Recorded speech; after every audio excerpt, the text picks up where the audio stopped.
Hello guys, कैसे हैं आप सब लोग।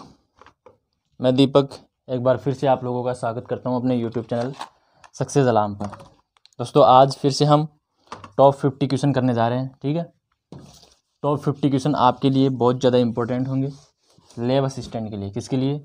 लैब असिस्टेंट के लिए। लैब असिस्टेंट के लिए। ठीक है, इससे पहले मैं आप लोगों को 225 क्वेश्चन करवा चुका हूँ। ठीक है, मोस्ट इम्पॉर्टेंट क्वेश्चन थे, मिक्स क्वेश्चन थे, जैसे पेपर में आते हैं वैसे। लेकिन जब आप लोगों की जब इच्छा जानी मैंने, तो मुझे पता चला कि टॉपिक वाइज क्वेश्चन करवानी चाहिए। क्यों? टॉपिक वाइज क्वेश्चन करवाएंगे तो आपका टॉपिक भी कवर हो जाएगा और आपको पता भी चल जाएगा कि क्वेश्चन किस प्रकार से आते हैं। ठीक है, और सॉल्व करने की ट्रिक जो होती है वो भी आप लोगों को पता चल जाएगी। तो आज फिर से हम टॉप 50 क्वेश्चन करेंगे, मिक्स में करेंगे। नेक्स्ट जो क्लास आएगी, ये क्वेश्चन मेरे पास बने हुए थे, मैंने बना लिए थे पहले 150 क्वेश्चन। तो 50 मैंने पहले करवा दिए, 50 आज मैं करवा दूंगा और 50 फिर कभी कर लेंगे। लेकिन अब जो नेक्स्ट क्लास आएगी आपकी, वो होगी आपकी वायुमंडलीय संगठन और संरचना। ठीक है, वायुमंडलीय संगठन और संरचना, वो नेक्स्ट क्लास आएगी, जिसमें हम इससे रिलेटेड 50 के लगभग क्वेश्चन पढ़ेंगे। ठीक है, मोस्ट इम्पोर्टेंट होंगे। बाकी उनमें कुछ मैंने संशोधन भी किया है, ताकि आप लोगों को एग्ज़ाम देते टाइम पर आप लोगों का दिमाग एक्टिव रहे कि हाँ, कहाँ पर नहीं है, कहाँ पर सत्य लिखा हुआ है, कहाँ पर असत्य लिखा हुआ है। ठीक है, वो सब अपन लोग अगली क्लास में देखेंगे। आज तो टॉप 50 क्वेश्चन करेंगे अपन लोग, टॉप 50 क्वेश्चन करेंगे और वो मिक्स में होंगे। ठीक है, इंपॉर्टेंट क्वेश्चन होंगे लैब असिस्टेंट की दृष्टि से। इससे पहले मैं आप लोगों को 225 क्वेश्चन करवा चुका हूँ, 50 क्वेश्चन आज करेंगे। ठीक है, तो चलिए शुरू करते हैं अपना स्टडी। ठीक है, आपके सामने यहाँ क्वेश्चन आएंगे इस तरफ मैं आप लोगों को समझाऊंगा कि क्वेश्चन कहना क्या चाह रहा है और उस क्वेश्चन का सही आंसर क्या है। तो चलिए शुरू करते हैं। शुरू करने से पहले मैं आप लोगों से रिक्वेस्ट करना चाहूँगा कि आप लोगों ने अभी तक हमारे चैनल को सब्सक्राइब नहीं किया है तो चैनल को सब्सक्राइब कर लीजिएगा, बेल आइकन को प्रेस कर लीजिएगा तथा वीडियो को शेयर कर दीजिएगा। ठीक है, लाइक करना बिल्कुल भी ना भूलें। तो चलिए शुरू करते हैं। आपके सामने आ रहा है पहला क्वेश्चन। तो पहला क्वेश्चन देखते हैं, आपकी स्क्रीन पर है। पहला का मतलब 50 क्वेश्चन मैंने पहले करवा दिए, तो आज अपन शुरू करेंगे 51 से 100 तक। 51 से 100 तक कहाँ से शुरू करेंगे? 51 से 100 तक। तो आपके सामने 51 नंबर का क्वेश्चन आएगा। पहले नंबर के क्वेश्चन नहीं आएगा, 51 नंबर का क्वेश्चन आएगा। ठीक है, चलिए ठीक है। तो 51 नंबर का क्वेश्चन है आपके सामने। 51 नंबर का क्वेश्चन है कि निम्नलिखित में से कौन सी मानव भूगोल की शाखा नहीं है? मानव भूगोल की शाखा कौन सी नहीं है? 3-4 ऑप्शन आपके पास सामने, भूआकृति विज्ञान, मृदा भूगोल, राजनीतिक भूगोल और वनस्पति भूगोल। इन चारों में से मानव भूगोल की शाखा कौन सी नहीं है? तो इन चारों में से मानव भूगोल की शाखा नहीं है, वो कौन सी है? मानव भूगोल की शाखा है। मानव भूगोल की शाखा नहीं। देखो, मैं भी कंफ्यूज हो गया, तो ऐसे में कंफ्यूज हो जाता है। तो आपको पता क्या लगाना है कि मानव भूगोल की शाखा कौन सी है? तो राजनीति भूगोल जो है, राजनीतिक भूगोल, ये मानव भूगोल की शाखा है। ठीक है, राजनीतिक भूगोल क्या है? मानव भूगोल की शाखा है। इसके अलावा राजनीतिक भूगोल के अलावा मानव भूगोल की और कौन कौन सी शाखाएं हैं? जैसे ऐतिहासिक भूगोल हो गया। ठीक है, एक हो गया ऐतिहासिक भूगोल। इसके अलावा सामाजिक भूगोल, सामाजिक भूगोल। ठीक है, इसके अलावा हो गया सांस्कृतिक भूगोल, सांस्कृतिक भूगोल। इसके अलावा जनसंख्या भूगोल, जनसंख्या भूगोल। इसके अलावा आर्थिक भूगोल, आर्थिक भूगोल। आपके सामने जो 3 ऑप्शंस दे रखे हैं, मृदा भूगोल, भू आकृति भूगोल और वनस्पति भूगोल, ये भौतिक भूगोल की शाखाएं हैं। ठीक है, तो आप लोगों को पता क्या लगाना था? मानव भूगोल की शाखा कौन सी है? तो राजनीतिक भूगोल मानव भूगोल की शाखा है। तो option number C right answer हो जाएगा 51 का। ठीक है, चलिए क्वेश्चन नंबर 52 देखते हैं। क्वेश्चन नंबर 52 आपकी स्क्रीन पर आ रहा है। ठीक है, चलिए क्वेश्चन नंबर 52। क्वेश्चन नंबर 52 है, भूगोल वह विज्ञान है जो मानचित्रण की कला से संबंध है। भूगोल कौन सा विज्ञान है? मानचित्रण की कला से संबंधित विज्ञान है। और यह किसने कहा था? यह कहा था अपने टोलमी महोदय ने। किसने कहा था? टोलमी महोदय ने। किसने कहा था? टोलमी महोदय ने कहा था कि भाई भूगोल जो है वो मानचित्रण कला से संबंधित है, ठीक है, मैपिंग आर्ट से रिलेटेड है, ठीक है। तो अपन लोगों ने पढ़ लिया कि ये किसने कहा था? टोलमी ने कहा था। इसके अलावा यहाँ पर पोसिडोनिस दे रखा है, इरेटोस्थनीज दे रखा है। इरेटोस्थनीज ने सबसे पहले भूगोल शब्द का प्रयोग किया था, ठीक है। जियोग्राफी, जियो प्लस ग्राफोस, ठीक है, इसका मतलब ये ग्रीक वर्ड है, तो इसका मतलब उन्होंने क्या निकाला? वैसे क्या होता है? भूगोल होता है, ठीक है। तो 52वें का जो राइट आंसर होगा वो होगा ऑप्शन नंबर सी। 52वें का भी ऑप्शन नंबर सी होगा। 53वां देखते हैं। 53वां, बढ़िया बढ़िया क्वेश्चन आएंगे आगे, ठीक है, ध्यान रखिएगा इस चीज़ का। तो आप लोगों को पूरी क्लास देखनी है, ठीक है। आप लोग पूरी क्लास नहीं देखते हैं, ठीक है, पूरी क्लास देखनी है। जो देखता है उसे थैंक यू, और जो नहीं देखता है उसे कहना चाहूँगा कि पूरी क्लास देखिए, क्योंकि इससे बहुत ज़्यादा आपको बेनिफिट होगा, ठीक है। तो 53 नंबर का जो क्वेश्चन है वो देखते हैं। वो है पृथ्वी की उत्पत्ति से संबंधित supernova hypothesis. Supernova hypothesis, supernova, supernova hypothesis. ये हाइपोथेसिस है, मतलब हाइपोथेसिस, अपना दिमाग नहीं लगाना, जितना उसने बताया है बस वैसा ही वैसा अपने को करते जाना है, ठीक है। तो सुपरनोवा हाइपोथेसिस की परिकल्पना किसके द्वारा दी गई थी? तो ये दी गई थी अपने होयल और लिटिलटन द्वारा। होयल एंड लिटिलटन, लिटिलटन द्वारा दी गई थी। होयल और लिटिलटन द्वारा दी गई थी। कब दी गई थी? 1946 में दी गई थी। 1946 में दी गई थी सुपरनोवा हाइपोथेसिस, होयल एंड लिटिलटन द्वारा। इनकी पुस्तक थी नेचर ऑफ द यूनिवर्स। इनकी पुस्तक का क्या नाम था? इनकी पुस्तक का नाम था नेचर ऑफ द यूनिवर्स। इनकी पुस्तक का क्या नाम था? Nature of the universe. और ये जो सिद्धांत था वो आणविक भौतिकी पर आधारित था। किस पर आधारित था? आणविक भौतिकी पर, आणविक भौतिकी पर, न्यूक्लियर फिजिक्स पर आधारित था, भौतिकी पर आधारित था, ठीक है। किस पर आधारित था ये? आणविक भौतिकी पर आधारित था। 3 स्टार बताए थे इन्होंने, एक तो सूरज खुद, एक जो उसका साथी तारा था, एक जो भ्रमण करता हुआ तारा उसके पास आया था, ठीक है। तो उसमें लास्ट में जो तारा था, उसका साथी तारा, उसमें क्या होता है? विस्फोट होता है, न्यूक्लियर रिएक्शन होता है उसमें, जिसके कारण जो उसके टुकड़े हैं वो बिखर जाते हैं, बाद में संगठित होकर के वो सूरज के चारों तरफ चक्कर लगाते हुए ग्रह बन जाते हैं। तो किस पर आधारित था? आणविक भौतिकी पर आधारित था। पुस्तक है नेचर ऑफ द यूनिवर्स। कब दिया था? 1946 में दिया था। होयल एंड लिटिलटन ने दिया था सुपरनोवा हाइपोथेसिस, ठीक है। ये कहाँ के थे? ये यूके के थे। कहाँ के थे? यूके के थे। आ रही है बात समझ में? तो 53 का जो राइट आंसर होगा वो होगा होयल एंड लिटिलटन, यानी कि option number C right answer होगा। इसका भी option number C right answer होगा, ठीक है। क्वेश्चन नंबर 54 देखते हैं। Question number 54। दोस्तों अगर सेशन पसंद आए तो लाइक ज़रूर करिएगा। Question number 54। नेक्स्ट जो क्लास होगी वो अपने टॉपिक से रिलेटेड होगी, ठीक है। उससे रिलेटेड अपन 50 क्वेश्चन करेंगे। अच्छे अच्छे क्वेश्चन हैं, मैंने बनाए हैं, ठीक है। क्वेश्चन नंबर 54 है कि भूवैज्ञानिक कालक्रम का सही क्रम बताइए। भूवैज्ञानिक कालक्रम का सही क्रम बताइए। तो भूवैज्ञानिक कालक्रम में कौन कौन से दे रखे हैं आप लोगों को? सिलूरियन, पर्मियन, ठीक है। इसके अलावा और कौन सा दे रखा है? ऑर्डोविशियन,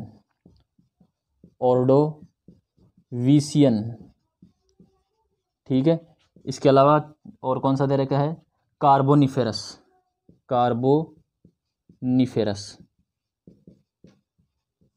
ठीक है।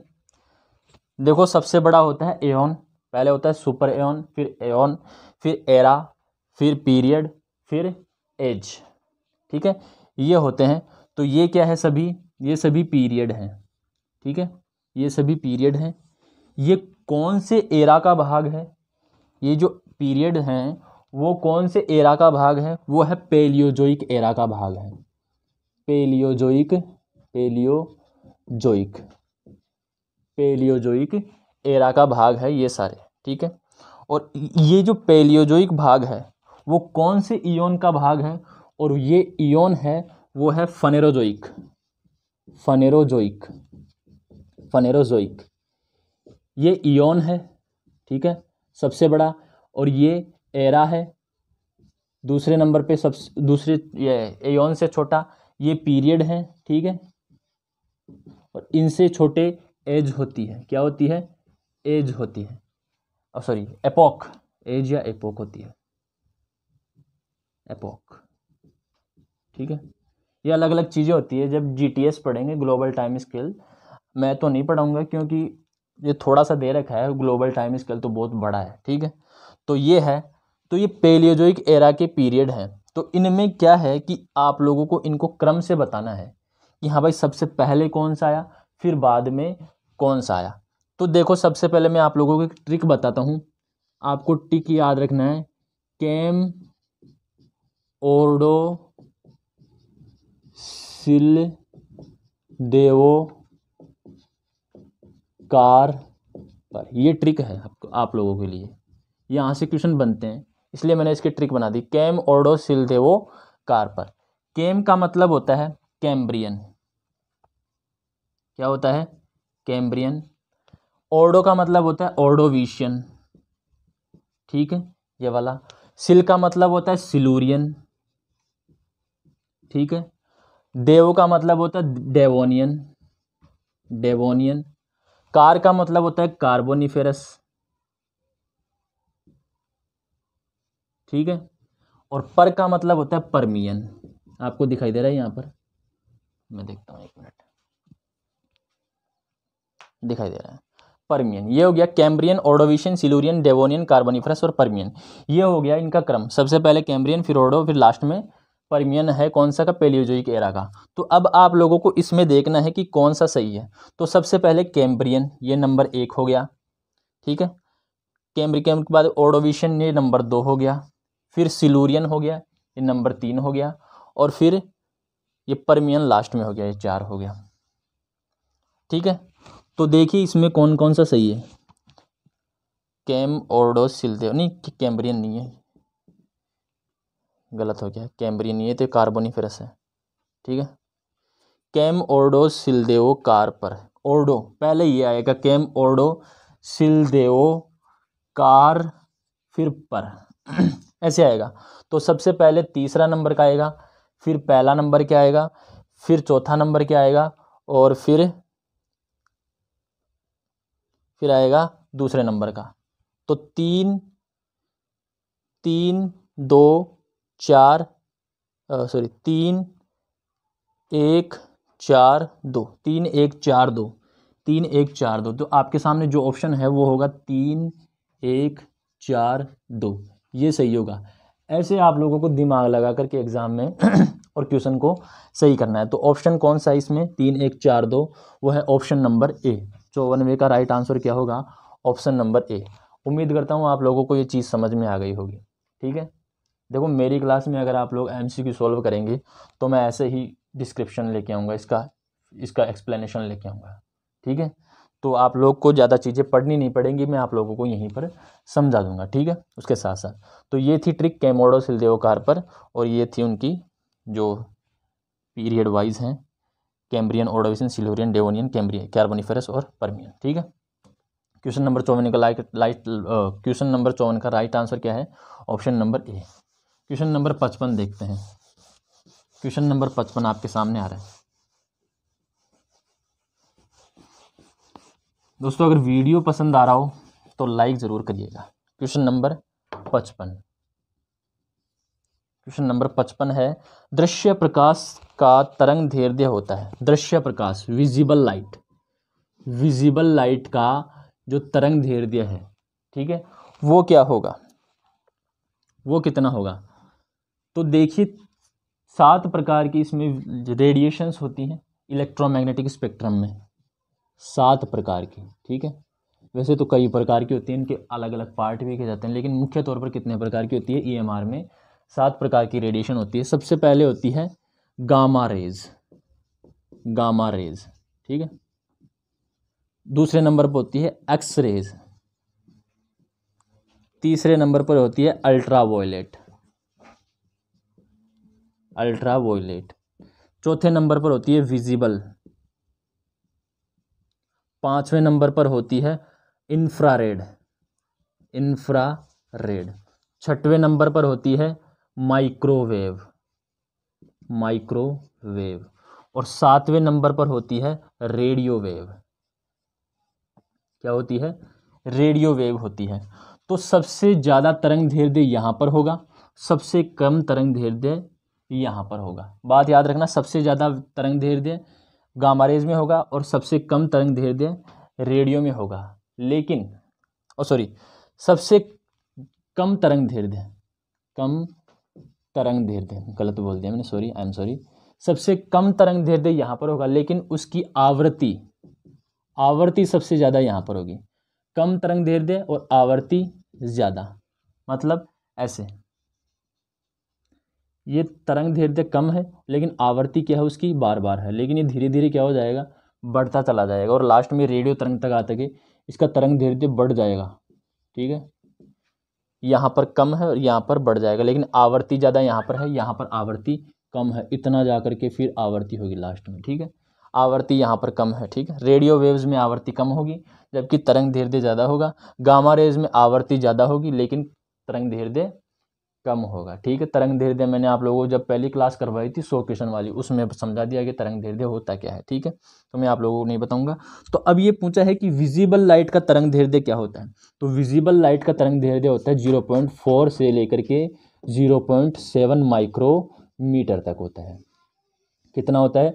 0.4 से लेकर के 0.5 माइक्रोमीटर तक होता है। तो 55 का जो राइट आंसर होगा वो होगा ऑप्शन नंबर डी। 55 का जो राइट आंसर होगा ऑप्शन नंबर डी होगा। ठीक है, ये 7 प्रकार की रेज होती है उसमें, gamma rays, X rays, ultraviolet rays, visible rays, infrared, microwave और रेडियो वेव। इनका क्रम भी कई बार पूछ लिया जाता है, याद रखना इस क्रम को। ठीक है, अगर आप लोग चाहो तो स्क्रीनशॉट ले सकते हो।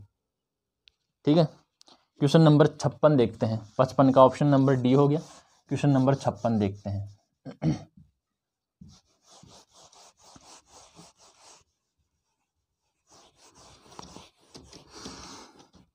क्वेश्चन नंबर 56, चलिए क्वेश्चन नंबर 56 देखते हैं। निम्न में से कौन सा अंधड़ को दर्शाता है? मैं आपके सामने ऑप्शन रखता हूँ, ऑप्शन नहीं दिखाई दे रहे होंगे आप लोगों को। ऑप्शन ए, बी, सी और डी, ये ऑप्शंस आपके सामने। तो आपको बताना है कि ये कौन सा जो चिन्ह है, ठीक है, कौन सा प्रतीक है वो अंधड़ को दर्शाता है, अंधड़ को बताना है। ठीक है, तो पहला है, मैं बनाता हूँ आप लोगों के सामने। ठीक है, ये है पहला नंबर का ऑप्शन।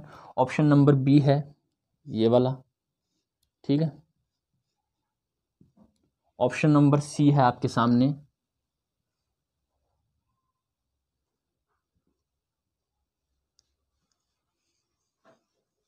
ठीक है, ऑप्शन नंबर डी है आप लोगों के सामने। ये 4 ऑप्शन आपके सामने है।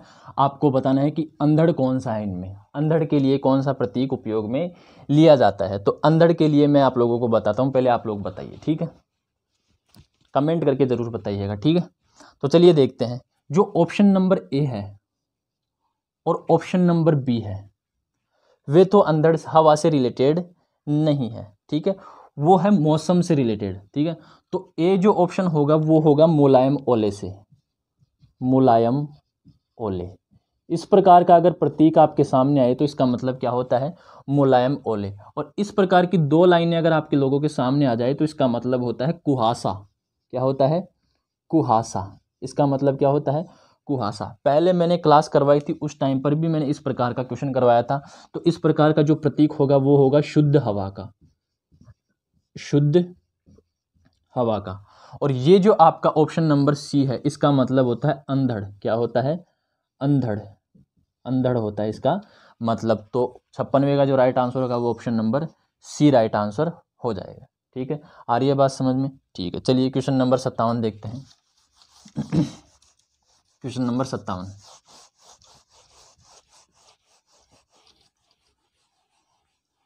क्वेश्चन नंबर 57, क्वेश्चन नंबर 57 पढ़िए, आप लोगों के सामने आ रहा है।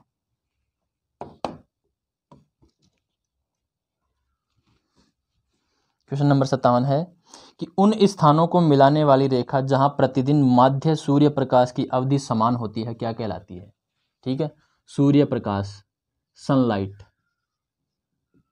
वो समान होती है, मीन सनलाइट समान होती है, ऐसे स्थानों को मिलाने वाली रेखा को क्या कहा जाता है? तो ऐसे स्थानों को मिलाने वाली रेखा को क्या कहा जाता है?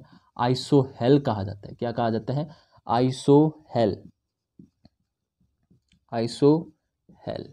ठीक है, सूर्य के प्रकाश से संबंधित है ये चीज़। ठीक है, तो 57वें का जो राइट आंसर होगा वो होगा option number B right answer होगा। ठीक है, इसके अलावा आइसो हाइट दे रखी है यहाँ पर। क्या दे रखी है? Iso height. तो आइसो हाइट होती है समान वर्षा वाले स्थानों को मिलाने वाली रेखा। ठीक है, समान वर्षा वाले स्थानों को मिलाने वाली रेखा। इसके अलावा आइसोक्रोन दे रखा है। आइसोक्रोन मैंने आप लोगों को बता दिया है पहले ही, जो पहले वीडियोस थे उनमें।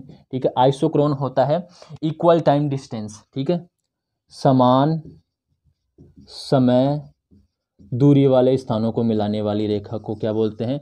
आइसोक्रोन। यानी कि ऐसी दूरी जहां पर पहुंचने में समान समय लगता है उन्हें क्या बोलते हैं? ऐसी लाइंस को मिलाने वाली रेखाओं को आइसोक्रोन बोलते हैं। इसके अलावा यहाँ पर दे रखे हैं आइसोडोज। आइसोडोज है वो, उसे आइसोडोज कर लेना आप लोग। तो आइसोडोज का मतलब होता है points of equal intensity of radiation. ठीक है, विकिरण,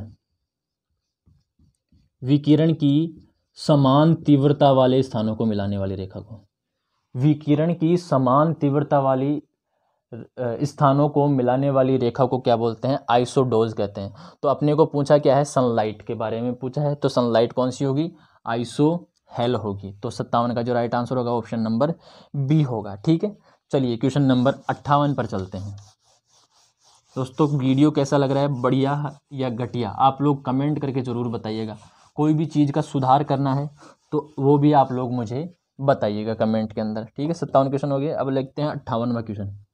क्वेश्चन नंबर 58वां देखते हैं। ठीक है, जिन क्षेत्रों में दाब प्रवणता अधिक होती है वहां वायु का वेग किस प्रकार का होता है? ठीक है, प्रवणता का मतलब होता है ढाल। प्रवणता का मतलब होता है ढाल। ढाल जहां पर अधिक होगा वहां पर वायु वेग कैसा होगा, वो आप लोगों को पूछा गया है। तो यहाँ पर मान लो 500 MB है, 500 मिलीबार यहाँ पर है, और यहाँ पर मान लो 700 MB है। ठीक है, यहाँ पर 700 मिलीबार है। तो आप लोग मुझे बताइए कि हवा किस ओर से किस ओर चलेगी? हवा 700 से लेकर के 500 की ओर चलेगी, क्योंकि हवाएं हमेशा उच्च वायुदाब से निम्न वायुदाब की ओर चलती हैं। ठीक है, इसका मतलब ये हुआ कि हवाओं में जो मिलीबार का जो फर्क होता है वो ही क्या होता है? दाब प्रवणता कहलाता है। क्या कहलाता है? दाब प्रवणता। तो हवाएं हमेशा उच्च वायुदाब से निम्न वायुदाब की ओर होगा, और दाब प्रवणता जब अधिक होगी इसका मतलब ढाल भी अधिक होगा, मतलब जो दाब में अंतर होगा वो भी ज़्यादा होगा। यहाँ पर 700 हो सकता है, यहाँ पर 200 भी हो सकता है। तो हवाओं की गति क्या होगी? तेज होगी, क्योंकि यहाँ पर जो दाब प्रवणता है, ढाल है, वो ज़्यादा बन गया। और ढाल पर कोई भी चीज़ चलती है वो तेज गति से चलती है। हवा देख लो चाहे कोई भी चीज़ देख लो, तो दाब प्रवणता जब ज़्यादा होगी, यहाँ पर पूछा गया है दाब प्रवणता जब अधिक होगी तो हवाओं की गति भी कैसी होगी? अधिक होगी। हवाओं की गति भी कैसी होगी? अधिक होगी। ठीक है, याद रखना इस चीज़ को। तो 58वें का जो राइट आंसर होगा वो option number B right answer होगा। ये भी याद रखना, हवाएं हमेशा उच्च वायुदाब से निम्न वायुदाब की ओर चलती है। क्वेश्चन नंबर 59 देखते हैं। Question number 59, question number 59, question number 59 से जनसंख्या के स्थानांतरण को नियंत्रित करने वाली निम्न में से शक्तियां कौन सी है? जनसंख्या के स्थानांतरण को नियंत्रित करने वाली। ठीक है, स्थानांतरण का मतलब होता है प्रवास, यहाँ प्रवास से लिया गया है। तो ऐसी कौन सी शक्तियां हैं जो जनसंख्या के प्रवास को या स्थानांतरण को नियंत्रित करती हैं? तो दो फैक्टर हैं, एक तो होता है पुल फैक्टर और एक होता है पुश फैक्टर। पुल फैक्टर क्या करता है? किसी भी जनसंख्या को अपनी ओर आकर्षित करता है। क्या देता है ये? बेटर अपॉर्चुनिटीज़ देता है, बेटर जो वर्क एफिशिएंसी है वो देता है, या इसके अलावा आप लोग कह सकते हो आप लोगों को अच्छी सैलरी देता है, अच्छे रहने के स्थान देता है। ठीक है, और पुश फैक्टर क्या करता है? ये धकेलने का काम करता है जनसंख्या को, कि आप लोग यहाँ से जाइए, मैं आप लोगों को यहाँ पर नहीं रहने दूंगा। तो पुश फैक्टर्स में आता है गरीबी वगैरह, गरीबी हो गया, बेरोजगारी हो गया, बेरोजगारी हो गया, बेसिक एमिनिटीज़ की कमी, जो मूलभूत आवश्यकताएं होती हैं उनकी कमी। तो ये पुश फैक्टर हो गया, पुल फैक्टर हो गया, ठीक है। पुल फैक्टर होता है अपनी ओर खींचता है व्यक्ति को, और पुश फैक्टर धकेलता है कि आप लोग यहाँ से निकल जाइए, जाइए कहीं और चले जाइए, ठीक है। तो ये दो शक्तियाँ हैं, ठीक है। तो ऑप्शन नंबर आप लोगों के सामने दे रखा है कि ऑप्शन नंबर है सी, वो दे रखा है कि 1 और 2 दोनों, आकर्षी शक्ति पुल फैक्टर और प्रतिकर्षी शक्ति मतलब पुश फैक्टर, ये दोनों ही स्थानांतरण के लिए नियंत्रक कारक का काम करते हैं। तो option number C right answer हो गया 59 का। क्वेश्चन नंबर 60 देखते हैं। Question number 60, question number 60, question number आप 60 आपके सामने है। अंग्रेज भारत से मजदूरों को बलपूर्वक अफ्रीका महाद्वीप में मजदूरी के लिए भेज देते थे, किस नाम से जाना जाता था, ठीक है। तो अंग्रेज जब यहाँ से भारत से लोगों को लेकर जाते थे मजदूरी के लिए, ठीक है, तो उस प्रथा को क्या नाम दिया गया था? उस प्रथा को नाम दिया गया था गिरमिटिया, गिरमिटिया प्रथा, गिरमिटिया प्रथा। कौन सा नाम दिया गया था?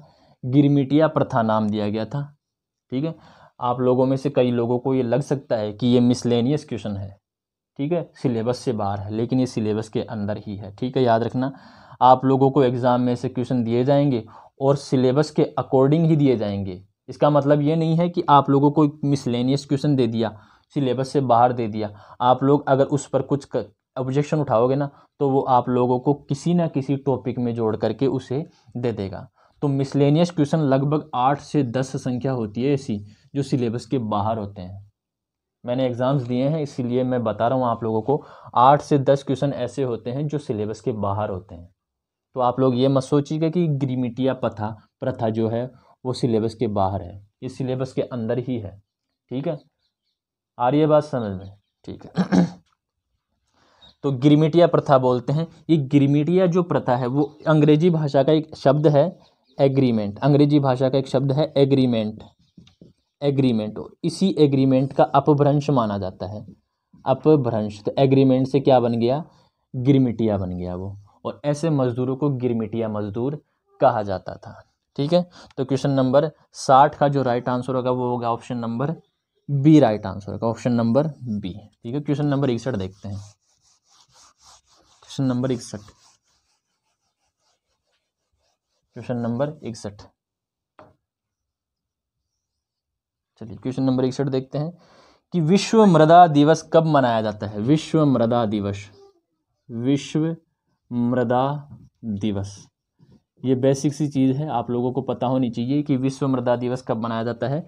ये मनाया जाता है 5 दिसंबर को, 5 दिसंबर को मनाया जाता है। और विश्व मृदा दिवस 2021 की जो थीम थी, थीम आप लोगों को याद रखनी है, कई बार पूछ ली जाती है। 2021 की जो थीम थी वो थी कि मृदा लवणीकरण को रोके और मृदा उत्पादकता को बढ़ावा दे। थीम थी मृदा लवणीकरण को रोके, मृदा लवणीकरण को रोके और मृदा उत्पादकता को बढ़ावा दे, मृदा उत्पादकता को बढ़ावा दे। ये थीम थी 2021 की थीम थी, विश्व मृदा दिवस 2021 की थीम, मृदा लवणीकरण को रोके और मृदा उत्पादकता को बढ़ावा दे। इसके अलावा ऑप्शन में दे रखा है आप लोगों को 5 जून, 5 जून को मनाया जाता है विश्व पर्यावरण दिवस, विश्व पर्यावरण दिवस, 5 जून को मनाया जाता है विश्व पर्यावरण दिवस। इसके अलावा 22 फरवरी को मनाया जाता है world thinking day, world WORLD, world thinking day, ये याद रखना। इसके अलावा 22 मार्च को जो मनाया जाता है वो आप सब लोगों को पता है विश्व जल दिवस, वर्ल्ड वाटर डे, ठीक है। आ रही है बात समझ में? चारों ऑप्शन मैंने आप लोगों को समझा दिए हैं कौन कौन से किस प्रकार से हैं। विश्व मृदा दिवस की थीम याद रखिएगा 2021 वाली, ठीक है। तो 61 का जो राइट आंसर होगा वो होगा option number B, right answer होगा 5 दिसंबर। क्वेश्चन नंबर 62 देखते हैं। दोस्तों अच्छे अच्छे क्वेश्चन आएंगे, आप लोग बने रहिएगा वीडियो पर, ठीक है, वीडियो पूरा देखिएगा। क्वेश्चन नंबर 62, क्वेश्चन नंबर 62 देखिए। आपके सामने है। निम्नलिखित में से किसे लेक किलर कहा जाता है? क्या कहा जाता है? Lake killer. लेक किलर किसे कहा जाता है? ठीक है, तो ऑप्शन है आपके सामने acid rain, global warming, ozone depletion और CO2 एमिशन। तो एसिड रेन जो है एसिड रेन मतलब अम्ल वर्षा, अम्ल वर्षा, इसे क्या बोलते हैं? इसे बोलते हैं लेक किलर। इसे क्या बोलते हैं? लेक किलर बोलते हैं। इसमें कौन कौन से एसिड होते हैं? सल्फ्यूरिक एसिड सल्फ्यूरिक एसिड होता है इसमें, और नाइट्रिक एसिड होता है, नाइट्रिक एसिड।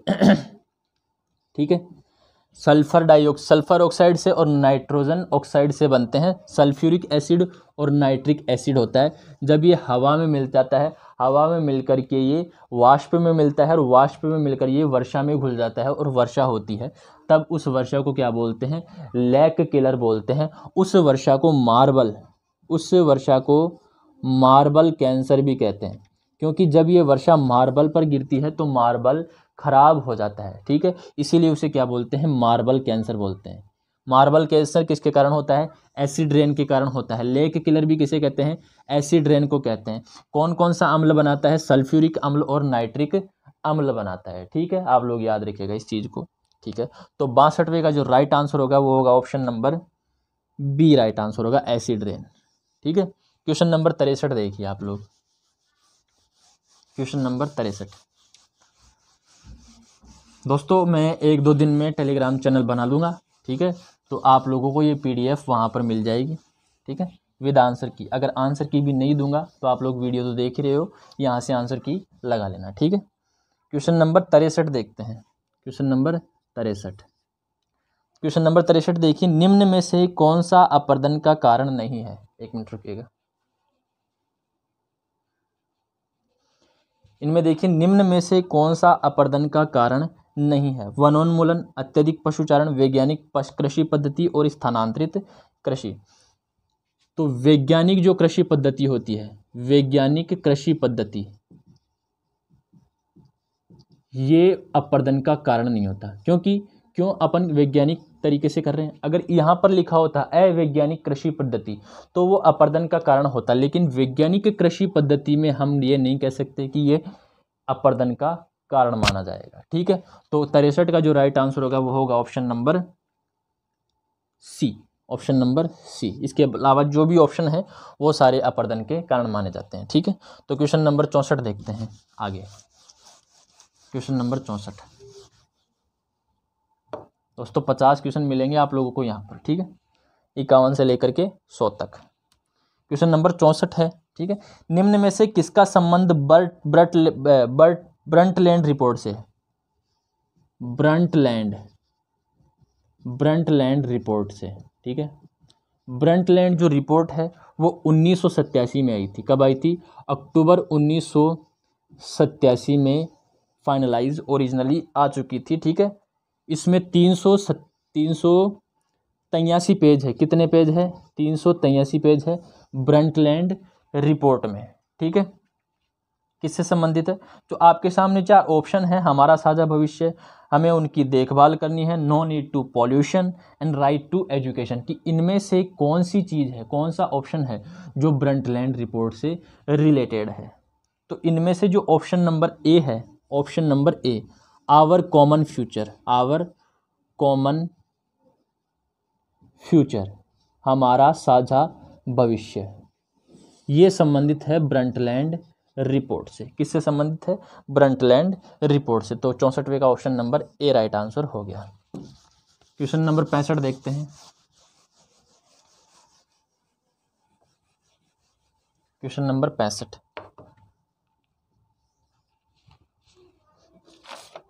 क्वेश्चन नंबर 65 है, बैलाडीला लोह अयस्क खनन क्षेत्र कौन से राज्य में है? कौन सा? बैलाडीला, बैलाडीला। और ये क्या है? लोह अयस्क क्षेत्र है। ये भी याद रखना आप लोगों को, लोह अयस्क क्षेत्र है। तो ये कौन से राज्य में मिलेगा आप लोगों को? तो ऑप्शन है आप लोगों के सामने देखिएगा। ठीक है, तो ये मिलेगा आप लोगों को बैलाडीला छत्तीसगढ़ में। कौन से राज्य में मिलेगा? छत्तीसगढ़ में मिलेगा। बैलाडीला के अलावा छत्तीसगढ़ में एक और मिलता है डल्ली राजहरा, डल्ली राजहरा। हरा लोह अयस्क क्षेत्र मिलता है। और ये बेलाडीला जो है वो है, बेलाडीला जो है दंतेवाड़ा जिले में है। कौन से जिले में है? दंतेवाड़ा जिले में है। दंतेवाड़ा जिले में, छत्तीसगढ़ का दंतेवाड़ा जिला है। और ये डल्ली राजहरा जो है वो दुर्ग जिले में मिलेगा, ये भी याद रखना है आप लोगों को, ठीक है। कौन से जिले में मिलेगा? दुर्ग जिले में मिलेगा डल्ली राजहरा, और दंतेवाड़ा में मिलेगा बेलाडीला, ठीक है। इसके अलावा राजस्थान में लोह अयस्क क्षेत्र कौन सा है? वो है मोरिजा बानोल। राजस्थान में लोह अयस्क क्षेत्र है मोरिजा बानोल, और ये मोरिजा बानोल पड़ता है जयपुर में। कहाँ पर पड़ता है? जयपुर में पड़ता है, ठीक है। आप लोग ये याद रखिएगा, ठीक है, ये फैक्ट याद रखिएगा। तो 65 नंबर का जो राइट आंसर होगा कि बेलाडीला लोह अयस्क क्षेत्र कहाँ पर है? वो है छत्तीसगढ़ में। तो option number C right answer आपका होगा, ठीक है। 65 का option number C. Question number 66 देखते हैं। Question number 66।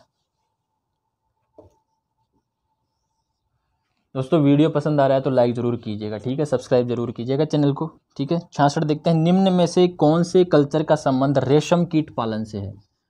रेशम कीट पालन, ठीक है। आपको 4 कल्चर दे रखे हैं, एपीकल्चर, पीसीकल्चर, वर्मीकल्चर और सेरीकल्चर। तो रेशम कीट का जो पालन का संबंध है वो सेरीकल्चर से है। कौन से कल्चर से है? सेरीकल्चर से है। इसके अलावा कौन सा दे रखा है? एपीकल्चर। एपीकल्चर होता है मधुमक्खी से संबंधित, ठीक है, मधुमक्खी पालन से। इसके अलावा दे रखा है आपको पीसीकल्चर। तो पीसीकल्चर होता है मत्स्य उत्पादन से, मछली उत्पादन से। इसके अलावा आप लोगों को दे रखा है वर्मी कल्चर, और वर्मी कल्चर होता है केंचुए के उत्पादन से, ठीक है। तो आप लोगों को पूछा है रेशम कीट, तो रेशम कीट से संबंधित कल्चर कौन सी हो गई? सेरीकल्चर हो गई। तो ऑप्शन नंबर आप लोगों का कौन सा राइट आंसर हो गया? Option number D right answer हो गया। Option number D right answer हो गया, ठीक है। क्वेश्चन नंबर 67 देखते हैं। जल्दी जल्दी चलते हैं, वीडियो ज़्यादा लंबा नहीं रहना चाहिए। Question number 67। क्वेश्चन नंबर 67 है कि head count ratio, head count ratio, head count ratio किससे संबंध है? हेड काउंट रेशियो का संबंध किससे है? ऑप्शन दे रखे हैं आप लोगों के सामने। सामाजिक बहिष्कार से, निर्धनता से, समाज कल्याण से, या पर्यावरण सुरक्षा से। तो हेड काउंट रेशियो किससे संबंधित है वो आप लोग देखिए, वो संबंधित है निर्धनता से। किससे संबंधित है? निर्धनता से संबंधित है। हेड काउंट रेशियो निकाला कैसे जाता है? वो निकाला जाता है देश में निर्धन व्यक्तियों की कुल संख्या, देश में निर्धन व्यक्तियों की कुल संख्या बटे देश की कुल जनसंख्या, देश की कुल जनसंख्या गुणा 100, ठीक है।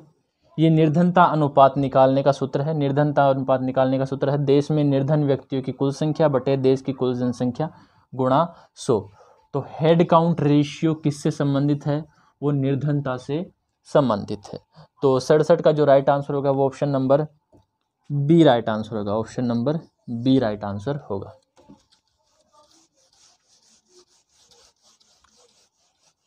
जो लोह अयस्क की खाने हैं वो आप लोगों को याद करनी है। जैसे कर्नाटक में कौन सी हो गई? कर्नाटक में कुद्रेमुख हो गई, ये बाबा बूदन हो गई, ठीक है। इसके अलावा संदूर पहाड़ी हो गई बेल्लारी ज़िले में, ये कर्नाटक में मिलती है, ठीक है। राजस्थान की मैंने बताई दी आप लोगों को। नेक्स्ट है कौन सा क्वेश्चन हो गया? 67 क्वेश्चन हो गया। अब 68 क्वेश्चन देखते हैं। 68 नंबर का क्वेश्चन देखते हैं कि डॉक्टर सी रंगराजन समिति की रिपोर्ट के अनुसार ग्रामीण क्षेत्रों में गरीब किसे माना जाता है? कौन से राजन थे? सी रंगराजन। इनकी रिपोर्ट कब आई थी? इनकी रिपोर्ट देखो, ये एक समिति गठित की गई थी जून 2012 इस चीज़ के लिए। 2012 जून 2012 में गरीबी के लिए कब की गई थी क्या समिति गठित? जून 2012 में गठित की गई थी, और रिपोर्ट आई थी जून 2014 में। जून 2014 में रिपोर्ट आई थी। इस रिपोर्ट के अनुसार क्या बताया गया कि 2011-12 के लिए 2011-12 के लिए गरीब कौन है? गरीब वो व्यक्ति है जो 32 रुपये प्रतिदिन से कम खर्च करता है। 32 रुपये प्रतिदिन से कम खर्च करता है। और कहाँ पर पूछा गया है, ये पूछा गया है ग्रामीण क्षेत्र में। कहाँ पर पूछा गया अपने को क्वेश्चन में, ग्रामीण क्षेत्र में पूछा गया है कि ग्रामीण क्षेत्र के अनुसार सी रंगराजन रिपोर्ट के अनुसार ग्रामीण क्षेत्रों में गरीब किसे कहा जाता है। तो गरीब किसे कहा जाता है ग्रामीण क्षेत्रों में, इस रिपोर्ट के अनुसार जो व्यक्ति 32 रुपये प्रतिदिन से भी कम खर्च करता है उसे गरीब कहा जाता है। ठीक है, अगर वो 32 रुपये खर्च कर रहा है भाई गाँव के अंदर तो उसे गरीब नहीं माना जाएगा। 32 रुपये खर्च कर रहा है इसका मतलब भाई तू गरीब नहीं है, तू अमीरों की श्रेणी में आता है। रिपोर्ट भाई खतरनाक रिपोर्ट है। ठीक है, तो 68 का जो राइट आंसर होगा वो कौन सा होगा, option number A right answer होगा।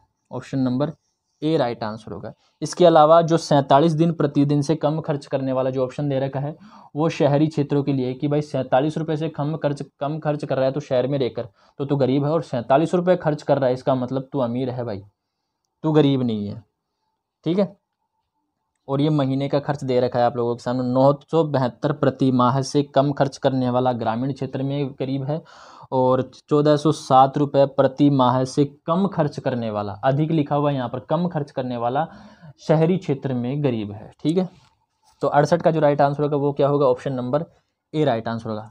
जो मैं लेक्चर दे रहा हूँ उसे भी ध्यान से सुनते जाइएगा, कन्फ्यूज़ मत हो जाना लेक्चर के अंदर। ठीक है, कि मैं बोल क्या रहा हूँ। क्वेश्चन नंबर, एक मिनट रुकना, क्वेश्चन नंबर है अब कौन सा हो गया, 68 हो गया। क्वेश्चन नंबर 69 देखते हैं। क्वेश्चन नंबर 69 देखते हैं कि भाई प्रधानमंत्री नरेंद्र मोदी ने उज्ज्वला योजना 2.0 की शुरुआत, उज्ज्वला योजना 2.0 भी कह सकते हैं इसे, की शुरुआत कौन से राज्य से की थी। तो वो राज्य था उत्तर प्रदेश। वो राज्य कौन सा था, उत्तर प्रदेश। उत्तर प्रदेश का क्षेत्र था महोबा। उत्तर प्रदेश का कौन सा क्षेत्र, महोबा से शुरू किया था। और कब किया था, 10 अगस्त 2021 से शुरू किया गया था। ठीक है, वो उज्ज्वला योजना 2.0 उत्तर प्रदेश के महोबा से शुरू की गई थी 10 अगस्त 2021 से। किसके द्वारा, प्रधानमंत्री नरेंद्र मोदी द्वारा। ठीक है, तो 69 में जो राइट आंसर होगा वो होगा option number C right answer होगा, option number C. Question number 70 देखते हैं। क्वेश्चन नंबर 70, क्वेश्चन नंबर 70 है आप लोगों के सामने कि ऑपरेशन फ्लड का संबंध किससे है। Operation flood, operation flood, operation flood. तो ऑपरेशन फ्लड का जो संबंध है वो डेयरी उद्योग से है। डेयरी उद्योग से है। किससे है, डेयरी उद्योग से है। इसके जो जनक है वो माने जाते हैं doctor Varghese Kurien. Doctor Varghese Kurien, doctor Varghese Kurien. ये केरल के थे। कहाँ के थे, केरल के थे। और इन्हें कहा जाता है फादर ऑफ वाइट रिवॉल्यूशन। क्या कहा जाता है, father of white revolution. Revolution मतलब सफ़ेद क्रांति के पिता कहा जाता है, जनक कहा जाता है। ठीक है, किसे, डॉक्टर वर्गीज कुरियन को। और किसकी शुरुआत की थी उन्होंने, वाइट रिवॉल्यूशन की शुरुआत की थी। और इन्होंने नाम दिया था उस रिवॉल्यूशन को ऑपरेशन फ्लड। ठीक है, आ गई बात समझ में। ये केरल के थे। ऑपरेशन फ्लड आया था 1970 में। कब आया था, 1970 में आया था। ठीक है, तो 70 का जो राइट आंसर होगा वो होगा ऑप्शन नंबर ए। क्या होगा, option number A right answer होगा। क्वेश्चन नंबर 71 देखते हैं। दोस्तों वीडियो पर बने रहिएगा, अच्छे अच्छे क्वेश्चन हैं। ठीक है, और कल से अपन लोग टॉपिक वाइज क्वेश्चन करेंगे। ठीक है, क्वेश्चन नंबर 71। ठीक है दोस्तों, वीडियो पसंद आ रहा है तो लाइक जरूर कीजिएगा। ठीक है, 71 देखते हैं। सतरंगा मार्बल कहाँ का प्रसिद्ध है। कौन सा मार्बल, सतरंगा मार्बल। पिछले वाले क्वेश्चन में भी इस प्रकार का क्वेश्चन देखा था आप लोगों ने। उस टाइम पर भी मैंने समझाया था आप लोगों की कौन कौन से मार्बल कहाँ कहाँ पर मिलते हैं। तो सतरंगा जो मार्बल है वो मिलता है खंडदरा पाली में। कहाँ पर मिलता है, खंडदरा पाली में मिलता है। इसके अलावा काला मार्बल, काला संगमरमर मिलता है भैंसलाना जयपुर में। कहाँ पर मिलता है, भैंसलाना जयपुर में। बादामी मिलता है आप लोगों को जोधपुर में। कहाँ पर मिलता है, जोधपुर में। इसके अलावा पीला मिलता है आप लोगों को पीथला गांव जैसलमेर में, जैसलमेर। इसके अलावा हरा संगमरमर मिलता है आप लोगों को उदयपुर में, ठीक है, ये आप लोग याद रखना, ठीक है। आ रही है बात समझ में, ठीक है। तो इगित्तर का जो राइट आंसर होगा कि सतरंगा मार्बल कहाँ मिलता है, खंडतरा पाली में मिलता है, और option number B right answer होगा, ऑप्शन नंबर बी, इगित्तर का ऑप्शन नंबर बी। ये मैं बता चुका हूँ कि कौन कौन से मार्बल कहाँ पर मिलते हैं। 72 में देखते हैं, क्वेश्चन नंबर 72 देखते हैं, क्वेश्चन नंबर 72 72। चलिए क्वेश्चन नंबर 72 देखिए, क्वेश्चन नंबर 72 है Saurkhand lift scheme, Saurkhand lift scheme, lift scheme ये राजस्थान की जो आप लोगों के है आरबीएससी 12th की, उसमें ये सिलेबस है। तो आप लोग ये मत कहिए कि सर ये सिलेबस में नहीं है, ठीक है, क्योंकि कुछ लोग कहते हैं। और अगर एक आधा क्वेश्चन सिलेबस से बाहर भी आ गया तो ऐसा नहीं है कि एग्जामिनर सिलेबस से बाहर ही क्वेश्चन देगा, सिलेबस के अंदर ही क्वेश्चन देगा। मिसलेनियस क्वेश्चन मैंने बताया 8 से 10 क्वेश्चन होते हैं आप लोगों को, ठीक है। तो आप लोगों को हर चीज़ के लिए तैयार रहना है, ठीक है। वही क्वेश्चंस जो है वो आपको सिलेक्शन मेरिट लिस्ट में लेकर के आएंगे, ठीक है। तो सौरखंड lift scheme, Saurkhand lift scheme ये है 12 में, कहाँ पर है 12 में। तो क्वेश्चन क्या पूछा गया है कि सौरखंड लिफ्ट स्कीम 12 कौन सी परियोजना से संबंधित है। तो ये जो सौरखंड लिफ्ट स्कीम है वो चंबल से संबंधित, चंबल नदी परियोजना से, किससे संबंधित है, चंबल नदी परियोजना से संबंधित है। किससे संबंधित है, चंबल नदी परियोजना से संबंधित है। और टोटल जो लिफ्ट नहरें हैं यहाँ पर, टोटल लिफ्ट नहरों की छोड़ो, यहाँ पर चंबल नदी के दाईं ओर कितनी नहरें निकाली गई है, कितनी लिफ्ट नहरें निकाली गई है, 8 लिफ्ट नहरें निकाली गई है, जिसमें से सौरखंड लिफ्ट स्कीम भी ये है, जिसमें से 6 तो केवल 12 के अंदर है, 12 के अंदर है 6 तो, और 2 है कोटा में। 6 कहाँ पर है, 12 में, और 2 कोटा में है। कौन सी पर, चंबल नदी परियोजना में, सौरखंड लिफ्ट स्कीम चंबल नदी परियोजना से संबंधित है। तो 72 का जो राइट आंसर होगा वो ऑप्शन नंबर ए होगा, ठीक है, चंबल नदी परियोजना। क्वेश्चन नंबर 73 करिए आप लोग,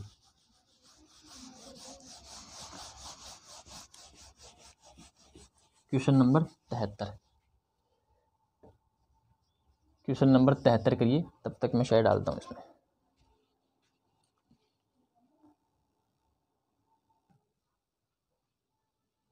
क्वेश्चन नंबर 73 करिए आप लोग,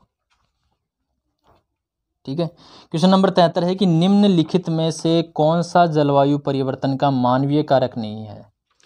तो इनमें से आप लोगों को देखना है कि मानवीय कारक कौन सा है और कौन सा मानवीय कारक नहीं है। तो क्वेश्चन के अनुसार आप लोगों को आंसर करना है। तो इनमें से जो मानवीय कारक नहीं है वो है महाद्वीपीय विस्थापन, महाद्वीपीय विस्थापन ये मानवीय कारक नहीं है भाई। कोई भी मानव जा करके ऐसे नहीं करेगा कि हाँ भाई धक्का लगाओ महाद्वीप को यहाँ से लेकर के वहाँ शिफ्ट कर देते हैं, ठीक है। तो महाद्वीपीय विस्थापन जो है वो मानवीय कारकों की श्रेणी में नहीं आता है। बाकी जो 3 ऑप्शन है, संसाधनों का अतिदोहन ये मानवीय कारकों में आता है, ओजोन क्षरण ये भी मानवीय कारकों में आता है, इसके अलावा औद्योगिकरण ये भी मानवीय कारकों में आता है। तो महाद्वीपीय विस्थापन एक प्राकृतिक कारण है जलवायु परिवर्तन का, जबकि महाद्वीपीय विस्थापन मानवीय कारण नहीं है, ठीक है। तो ऑप्शन नंबर आपका राइट आंसर होगा ऑप्शन नंबर बी, 73 में option number B right answer होगा, ठीक है। क्वेश्चन नंबर 74 देखते हैं, question number 74, question number 74, question number 74 है मॉन्ट्रियल प्रोटोकॉल किसका परिणाम था। परिणाम पूछा है भाई कि भाई ये मॉन्ट्रियल प्रोटोकॉल जो हुआ था, मॉन्ट्रियल प्रोटोकॉल जो हुआ था वो किस चीज़ का परिणाम था। आप लोगों को 4 ऑप्शन दे रखे हैं, मैड्रिड सम्मेलन, क्योटो प्रोटोकॉल, पेरिस सम्मेलन और वियना सम्मेलन। इनमें से कौन सा सम्मेलन ऐसा हुआ था कि बाद में अपन लोगों को कौन सा सम्मेलन करना पड़ गया, वियना सम्मेलन करना पड़ गया। ओ सॉरी यार, मैंने तो राइट आंसर बता दिया, ठीक है। तो मॉन्ट्रियल प्रोटोकॉल जो था वो कौन से सम्मेलन का परिणाम था, वो वियना सम्मेलन का परिणाम था। कौन से सम्मेलन का परिणाम था, वियना सम्मेलन का परिणाम था। और ये जो वियना सम्मेलन हुआ था वो 1985 में हुआ था। कब हुआ था, 1985 में हुआ था। ऑस्ट्रिया की राजधानी वियना में हुआ था, ऑस्ट्रिया की राजधानी वियना में हुआ था वो। और एक किससे संबंधित हुआ था, ये हुआ था प्रोटेक्शन ऑफ ओजोन लेयर से, ओजोन लेयर से, ठीक है। ओजोन लेयर के प्रोटेक्शन के लिए ये वियना कन्वेंशन हुआ था। आगे बात समझ में। अब इसका परिणाम क्या निकला भाई, इसका परिणाम निकला मॉन्ट्रियल प्रोटोकॉल। और ये मॉन्ट्रियल प्रोटोकॉल कब हुआ, और ये मॉन्ट्रियल प्रोटोकॉल हुआ था 1987 में। कब हुआ था, 1987 में। और ये मॉन्ट्रियल प्रोटोकॉल क्यों हुआ, ये हुआ का भाई प्रोटेक्शन ऑफ ओजोन लेयर के लिए। तो अपन लोगों ने कर लिया कि भाई हाँ भाई ओजोन डिप्लेशन हो रहा है, उसके प्रोटेक्शन के लिए हम लोगों ने वियना कन्वेंशन कर लिया। अब हमने मॉन्ट्रियल प्रोटोकॉल किया, मतलब ओजोन लेयर को कौन कौन से सब्सटेंसेस से नुकसान हो रहा है, कौन कौन से पदार्थों से नुकसान हो रहा है, उनको लेकर के जो सम्मेलन हुआ था वो हुआ था मॉन्ट्रियल प्रोटोकॉल में। तो आप लोगों से क्वेश्चन पूछा जाता है कि ग्रीन हाउस गैसों से रिलेटेड कौन सा था, ओजोन परत के प्रोटेक्शन से रिलेटेड कौन सा था, ओजोन के परत से जो होने वाले जो कौन से क्या बोलते हैं उसे, ओजोन परत का जो नुकसान है वो कौन कौन से सब्सटेंसेस से हो रहा है, कौन कौन से पदार्थों से हो रहा है, उससे रिलेटेड कौन सा था। तो मॉन्ट्रियल प्रोटोकॉल सब्सटेंसेस से रिलेटेड था, वियना कन्वेंशन ओजोन लेयर के प्रोटेक्शन से रिलेटेड था, और जो क्योटो प्रोटोकॉल हुआ था वो ग्रीन हाउस रिलेटेड था, ठीक है, ग्रीन हाउस गैसों से रिलेटेड था। तो अपना जो राइट आंसर होगा 74 का वो ऑप्शन नंबर डी होगा राइट आंसर। मैंने आप लोगों को सभी चीज़ें बता दी हैं। और इस मॉन्ट्रियल प्रोटोकॉल को इंडिया ने रेटिफाई कब किया, तो इंडिया ने रेक्टिफाई किया था जून 1992 में। जून 1992 में इंडिया ने रेक्टिफाई कर लिया था इसको। और ये आप लोगों को मोस्ट इंपॉर्टेंट याद रखना है। ऐसे वन लाइनर क्वेश्चन पूछे जाते हैं कि मॉन्ट्रियल प्रोटोकॉल को इंडिया ने रेक्टिफाई हस्ताक्षर कब किए थे, वो किए थे जून 1992 में। आप लोग देख के बताइएगा कि यह सही है या गलत है, ठीक है। चलिए क्वेश्चन नंबर 75 देखिए, देख के जरूर बताइएगा, क्रॉस चेक करिएगा। क्वेश्चन नंबर 75, क्वेश्चन नंबर 75 है कि भारत में इंटरनेट की सुविधा कब से प्रारंभ की गई। हाँ भाई आपके टॉपिक है ये, ठीक है, ऐसे मत करना कि आपके टॉपिक नहीं है सर सिलेबस में। कम्युनिकेशन से रिलेटेड, संचार से रिलेटेड, इंटरनेट से रिलेटेड ये क्वेश्चन आया, ठीक है। तो भारत में इंटरनेट की सुविधा कब से शुरू की गई थी, वो शुरू की गई थी 15 अगस्त।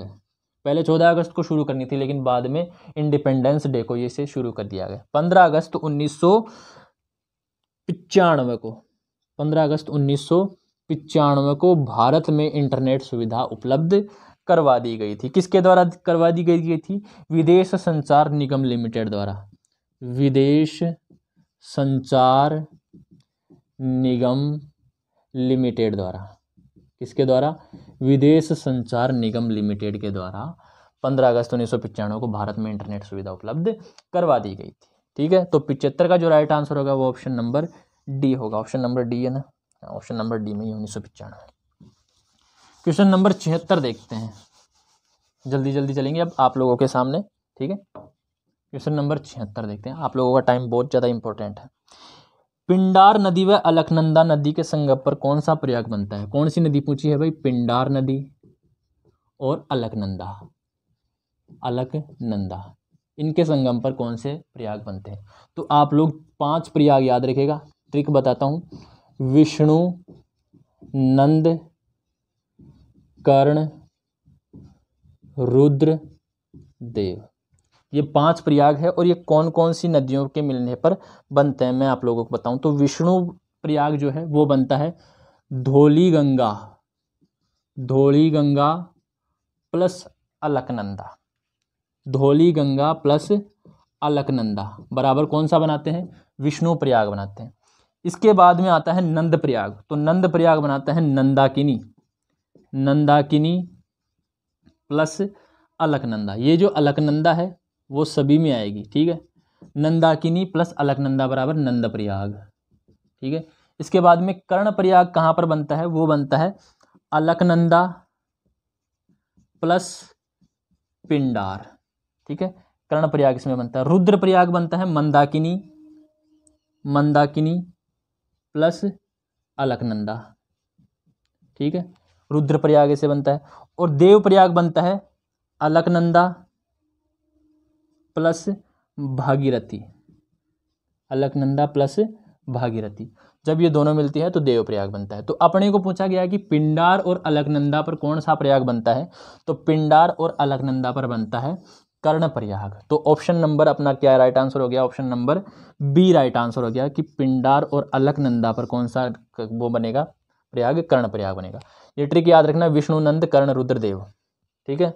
ये नाम भी निकाल सकते हैं लोग अपने बच्चों के, इतना लंबा नाम। क्वेश्चन नंबर 77 देखते हैं।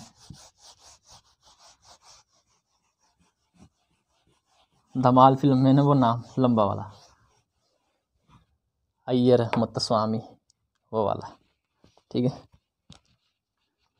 क्वेश्चन नंबर 77 देखते हैं। क्वेश्चन नंबर 77, 76 हो गया ना, हाँ 77 देखते हैं। लक्षद्वीप के मिनिकोय को मालदीव से अलग करता है। मिनिकोय को मालदीव से अलग करता है, कौन सा करता है भाई? ऑप्शन आप लोगों के सामने 10 डिग्री, 8 डिग्री, 9 डिग्री, 6 डिग्री, कौन सा करता है? तो मिनिकोय को मालदीव से अलग करता है 8 डिग्री चैनल। कौन सा चैनल अलग करता है? 8 डिग्री चैनल मिनिकोय को मालदीव से अलग करता है। इसके अलावा आप लोगों को दे रखा है 9 डिग्री चैनल। 9 डिग्री चैनल किसे अलग करता है भाई? तो 9 डिग्री चैनल अलग करता है लक्षद्वीप व मिनिकोय को, लक्षद्वीप व मिनिकोय को, ठीक है। 9 डिग्री चैनल लक्षद्वीप और मिनिकोय को अलग करता है। इसके अलावा 10 डिग्री चैनल दे रखा है आप लोगों को। तो 10 डिग्री चैनल किसको अलग करता है? वो करता है लिटिल अंडमान, लिटिल अंडमान यानी कि छोटा अंडमान व कार निकोबार, कार निकोबार। आप लोगों को ये भी पूछ सकता है कि अंडमान और निकोबार को कौन सा डिग्री चैनल अलग करता है? तो वो अलग करता है 10 डिग्री चैनल। और दे रखा है लास्ट में 6 डिग्री चैनल। तो 6 डिग्री चैनल अलग करता है अपने को इंडोनेशिया से, इंदिरा पॉइंट से, इंदिरा पॉइंट और इंडोनेशिया को अलग करता है, इंडोनेशिया को, ठीक है। याद रखिएगा आप लोग। मालदीव और मिनिकोय को अलग करता है 8 डिग्री, लक्षद्वीप और मिनिकोय को करता है 9 डिग्री, अंडमान और निकोबार को करता है 10 डिग्री, इंदिरा पॉइंट और इंडोनेशिया को करता है 6 डिग्री चैनल अलग करता है, ठीक है। आ रही है बात समझ में? चलिए, क्वेश्चन नंबर 77 का जो राइट आंसर था वो क्या होगा? Option number A right answer होगा, 8 डिग्री चैनल, ठीक है। आ रही है बात समझ में? ठीक है। क्वेश्चन नंबर 78 देखते हैं। क्वेश्चन नंबर 78, आप लोगों को मेरी क्लास लेते हुए इतने दिन हो गए, ठीक है। आप लोगों को पता तो चल ही गया होगा कि मैं किस प्रकार से पढ़ाता हूँ। आप लोगों को कॉपी लेकर के बैठनी चाहिए या नहीं चाहिए, ठीक है। तो क्वेश्चन नंबर अब कौन सा है? वो है 78, क्वेश्चन नंबर 78। क्वेश्चन नंबर 78 है कि भारत के तटीय क्षेत्र में किसे उत्तरी सरकार तट कहा जाता है? ऑप्शन आपके सामने, वो बताना है कि उत्तरी सरकार तट किसे कहा जाता है, उत्तरी, ठीक है। उत्तरी सरकार तट कौन से तट को कहा जाता है? तो यहाँ पर ऑप्शन नंबर दे रखा है, ऑप्शन नंबर ए पश्चिम बंगाल, पश्चिम बंगाल, पश्चिम बंगाल वाले तट को कहा जाता है उत्तरी सरकार तट। इसका थोड़ा सा भाग जो है उसे दीघा तट भी कहा जाता है, दीघा तट, दीघा तट भी कहा जाता है, ठीक है। तो उत्तरी सरकार यहाँ पर ऑप्शन के अनुसार कौन सा होगा? पश्चिम बंगाल को कहा जाता है। इसके अलावा आप लोगों को उड़ीसा दे रखा है, तो उड़ीसा वाले तट को कहा जाता है उत्कल तट। कौन सा तट कहा जाता है? उत्कल तट कहा जाता है। इसके अलावा और कौन सा दे रखा है? इसके अलावा दे रखा है गुजरात का, गुजरात का। तो गुजरात का जो कहा जाता है वो कहा जाता है काठियावाड़, काठियावाड़, या फिर कह सकते हैं सौराष्ट्र। कौन सा राष्ट्र? सौराष्ट्र भी कह सकते हैं। इसके अलावा गोवा वाला दे रखा है आप लोगों को, तो गोवा वाला को कहेंगे कोंकण तट। कौन सा कहेंगे? कोंकण तट कहेंगे। तो ऑप्शंस के अनुसार, ऑप्शंस को देख करके अपने लोगों को राइट आंसर देना है। तो ऑप्शन के अनुसार option number A right answer हो जाएगा, पश्चिम बंगाल। क्वेश्चन नंबर 79 देखते हैं, 79, क्वेश्चन नंबर 79, 79। क्वेश्चन नंबर 79 देखते हैं कि निम्नलिखित पर्वतों को उत्तर से दक्षिण व्यवस्थित कीजिए। पर्वत है आप लोगों के सामने शेवराय, ठीक है। इसके अलावा शेषाचलम, शेषाचलम ये वही जंगल है शेषाचलम वाले, पुष्पा में झुकेगा नहीं। डोडा बेटा, डोडा बेटा। इसके अलावा है मांडव पहाड़ी, मांडव पहाड़ी। आप लोगों को इनको अरेंज करना है, वो अरेंज करना है उत्तर से दक्षिण की तरफ, ठीक है। तो अरेंज करते हैं इसे। सबसे पहले देखिए भाई, मांडव सबसे पहले कौन सा आएगा, मांडव पहाड़ी, और ये है एमपी में। कहाँ पर मिलेगी आप लोगों को, एमपी में मिलेगी। दूसरे नंबर पर आएगा आप लोगों के सामने शेषाचलम। कौन सा चलम, शेषाचलम, और ये शेषाचलम मिलेगा आप लोगों को आंध्र प्रदेश में। कहाँ पर मिलेगा, आंध्र प्रदेश में मिलेगा। तीसरे नंबर पर आएगा आप लोगों के सामने डोडा बेटा, डोडा बेटा, और ये मिलेगा आप लोगों को तमिलनाडु में। कहाँ पर मिलेगा, तमिलनाडु में। और नंबर 4 पर जो आएगा आप लोगों के सामने, नंबर 4 पर आएगा, वो आएगा शिवराय, शिवराय हिल्स। नंबर 4 पर जो आएगा शिवराय हिल्स सबसे दक्षिण में, और ये भी मिलेगा आप लोगों को तमिलनाडु में। ये याद रखिएगा आप लोगों को। ये है उत्तर से दक्षिण, मांडव एमपी, शेषाचलम आंध्र प्रदेश, डोडा बेटा तमिलनाडु, और शिवराय लास्ट में तमिलनाडु। इनमें जो देखिए तमिलनाडु, डोडा बेटा है वो तमिलनाडु में है। कहाँ पर है, तमिलनाडु में। और ये याद रखिएगा, ये वेस्टर्न घाट का, पश्चिमी घाट का भाग है। बाकी शेषाचलम ईस्टर्न घाट का है, और शिवराय भी ईस्टर्न घाट का है, और मांडव आप लोगों को पता है मध्य प्रदेश में पड़ता है। ठीक है, तो ये लोग आप लोग ये याद रखिएगा। तो 79 का जो राइट आंसर होगा वो होगा ऑप्शन नंबर सी, कि 4, इसके बाद में 2, इसके बाद में 3, और फिर लास्ट में पहले नंबर पे। ठीक है, तो 79 का option number C right answer होगा। ठीक है, 80 नंबर का क्वेश्चन देखते हैं। क्वेश्चन नंबर 80, क्वेश्चन नंबर 80 देखते हैं। चलिए क्वेश्चन नंबर 80 देखते हैं। क्वेश्चन नंबर 80 है कि जूकू घाटी कौन से राज्य में है। कौन सी घाटी, जूकू, जूकू घाटी कौन से राज्य में है। तो जूकू घाटी पड़ती है अपने नागालैंड में। कौन से राज्य में, नागालैंड में पड़ती है। कौन से राज्य में पड़ती है, नागालैंड में पड़ती है। और नागालैंड के अलावा ये नागालैंड व मणिपुर की सीमा में पड़ती है, मणिपुर की सीमा पर पड़ती है। ठीक है, मणिपुर की सीमा पर। तो यहाँ पर ऑप्शन के अनुसार अपने लोगों को राइट आंसर करना है। तो नागालैंड में जूकू घाटी पड़ती है। ठीक है, इसे फूलों की घाटी भी कह सकते हैं। जूकू की घाटी को फूलों की घाटी भी कहते हैं। जैसे वैसे फूलों की घाटी उत्तराखंड में है, लेकिन जूकू की घाटी को फूलों की घाटी भी कहते हैं। ठीक है, वैसे उत्तराखंड में जो है उसका नाम ही फूलों की घाटी है, लेकिन जूकू घाटी को फूलों की घाटी भी कहते हैं। यहाँ पर अंगामी जनजाति के लोगों का निवास है। कौन सी जनजाति के लोगों का, अंगामी जनजाति, अंगामी जनजाति के लोग निवास करते हैं यहाँ पर। ठीक है, आ रही है बात समझ में। तो 80 का जो राइट आंसर होगा वो ऑप्शन नंबर सी होगा, नागालैंड। ठीक है, क्वेश्चन नंबर 81 देखते हैं। एक मिनट रुकना।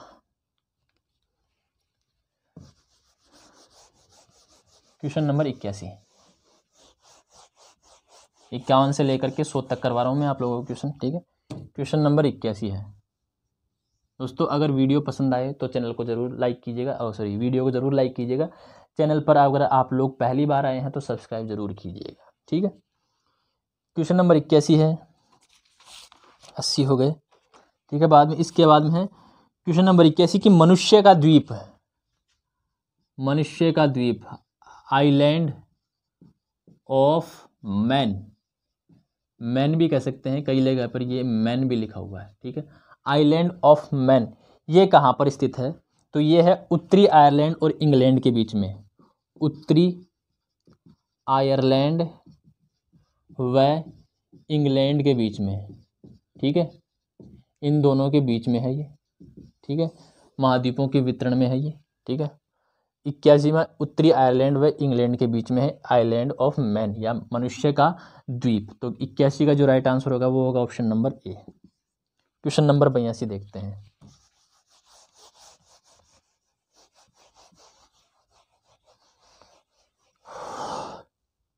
क्वेश्चन नंबर 82, क्वेश्चन नंबर 82 है यूरोप के अधिकांश सक्रिय ज्वालामुखी कहाँ केंद्रित है।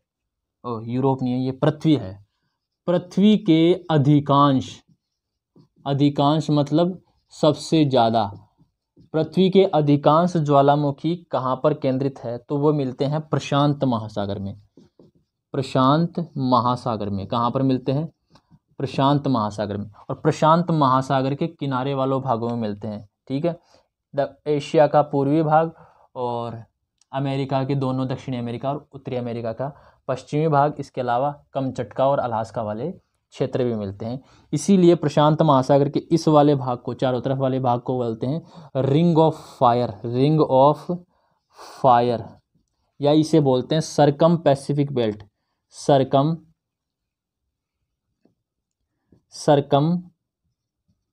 Pacific belt.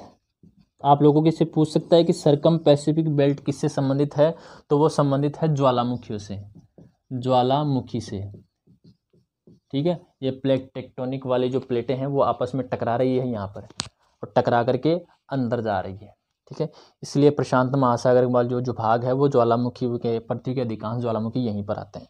ठीक है, रिंग ऑफ फायर या सरकम पैसिफिक बेल्ट। तो 82 का जो राइट आंसर होगा वो option number B right answer होगा, option number B right answer होगा। ठीक है, क्वेश्चन नंबर 83 देखते हैं।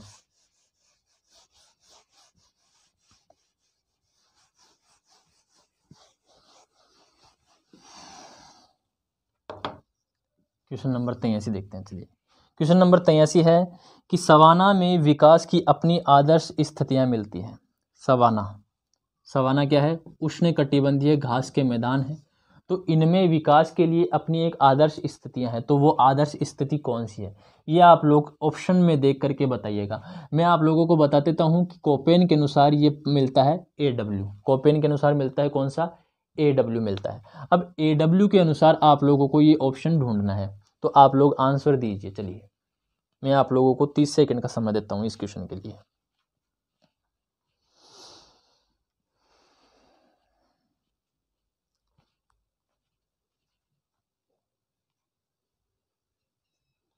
तो चलिए मैं बताता हूँ इसका राइट आंसर क्या होता है। ठीक है, ए का मतलब उन्होंने क्या बताया था? आर्द्र जलवायु। क्या बताई थी? आर्द्र जलवायु। ठीक है, और डब्ल्यू का मतलब उन्होंने क्या बताया था?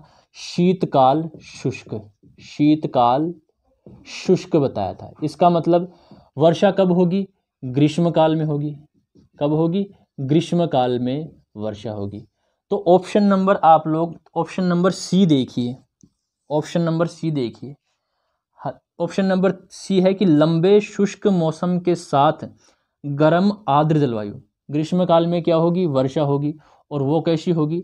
आर्द्र जलवायु होगी। और बाकी का समय क्या होगा? मतलब शीतकाल। शीतकाल क्या होगा? वो होता है शुष्क। ठीक है, तो ऑप्शन नंबर सी अपना राइट आंसर हो गया। ऐसे समझ करके करना है। देखो, पहला ऑप्शन है इसका हल्की और आर्द्र जलवायु। हल्की और आर्द्र जलवायु कोई जच नहीं रहा भाई इसमें। इसके बाद में शुष्क ग्रीष्म और आर्द्र शीत जलवायु, तो AW का मतलब ही होता है शुष्क शीत ऋतु, तो ये भी नहीं हो सकता। और लास्ट जो है गर्मी गर्म और ठंडी सर्दी, ये भाई कोई ऑप्शन हुआ। तो ऑप्शन नंबर सी अपना राइट आंसर हो गया। ठीक है, तो ऐसी का option number C. Question number 84 देखते हैं। Question number 84,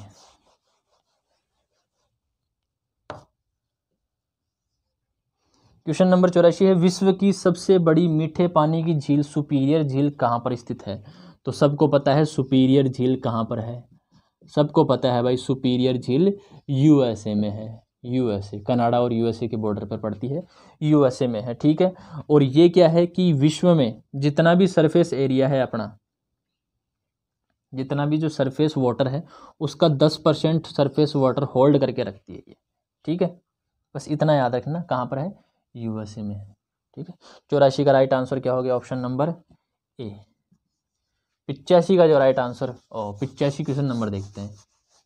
question number 85, question number 85, question number 85 है कि निम्नलिखित में से कौन सी नदी जर्मनी में बहती है? 4 नदियों के नाम हैं आप लोगों के पास, मैं यहाँ लिखता हूँ। सीन नदी, ठीक है, इसके अलावा डैन्यूब हो गई, इसके अलावा वोल्गा हो गई, और टेम्स हो गई। ठीक है, अब कौन सी नदी है इनमें से जो जर्मनी में बहती है? तो भाई जर्मनी में बहती है, देखो भाई ये सीन नदी है, इसके किनारे पर बसा हुआ है पेरिस शहर, पेरिस। तो ये पेरिस कहाँ पर है भाई? फ्रांस में।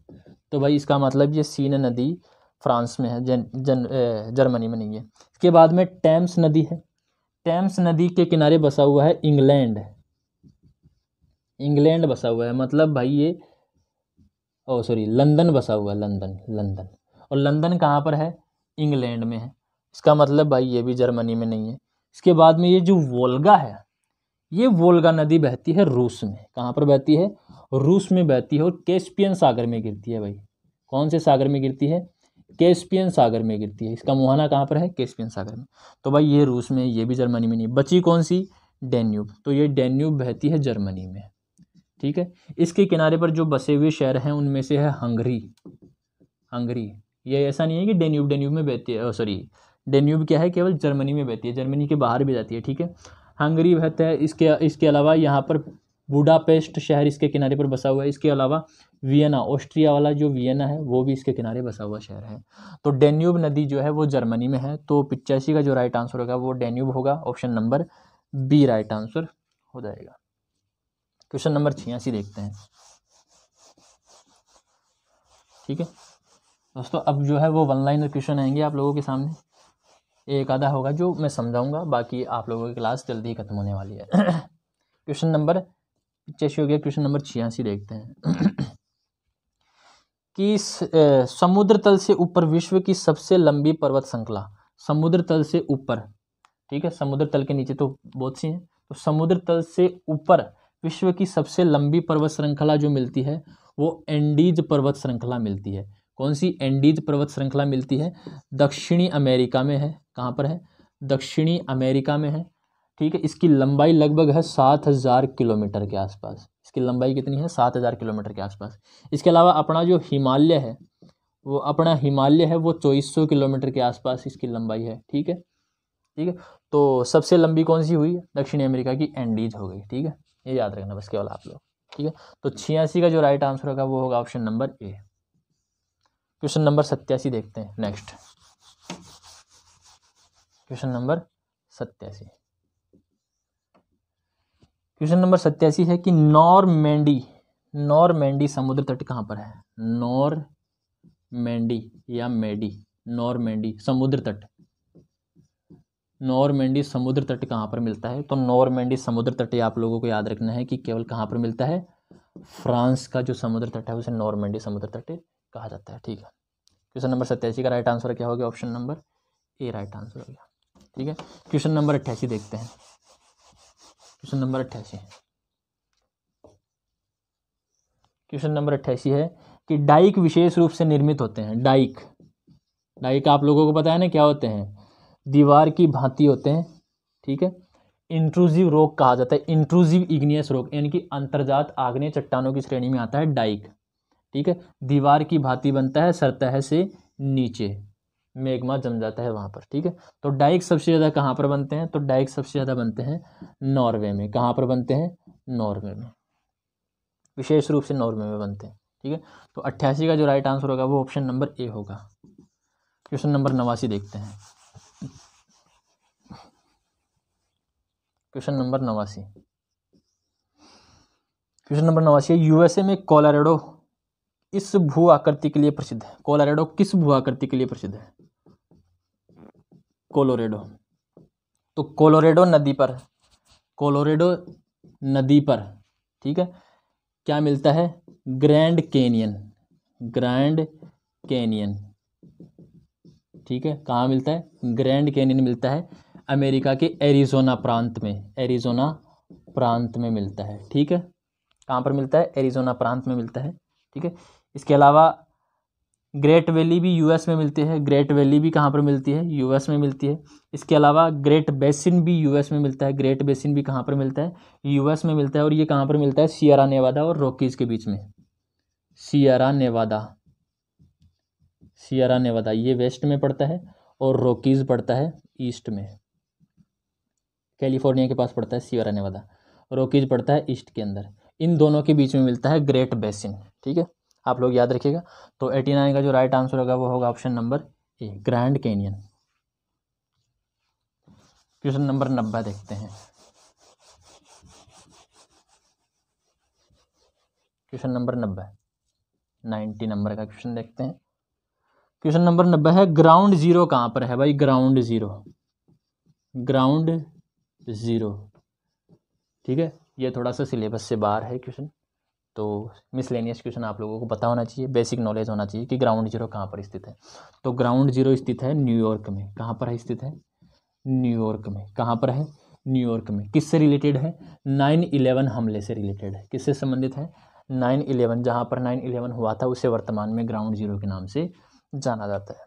ठीक है दोस्तों, मैं आप लोगों को एक चीज़ अनाउंस करता हूँ फिर से, ठीक है, कि अपन जो है नेक्स्ट क्लास जो लेंगे वो टॉपिक वाइज शुरू करेंगे। ठीक है, हो सकेगा मैं एक दिन में 2 टॉपिक आप लोगों के लिए कवर करूँगा, क्योंकि आप लोगों के पास इतने ही दिन हैं, मतलब आप लोगों के पास नहीं, आप लोगों की एग्ज़ाम के मतलब इतने ही दिन है कि आप लोग केवल 30 दिन में आप लोगों को 60 क्वेश्चन या 66 क्वेश्चन और 66 जो टॉपिक है वो आप लोगों को मैं करवा सकूँ। तो एक हो सकता है कि मैं आप लोगों को एक टॉपिक के 20 से 25 क्वेश्चन दूँ, और हो सकता है उनमें 20 से 25 क्वेश्चन होंगे, साथ में मैं समझाऊंगा भी। ठीक है, तो कल से शुरू करेंगे उसे, हो सकेगा तो मैं आज ही आप लोगों के लिए वो क्लास अपलोड कर दूंगा।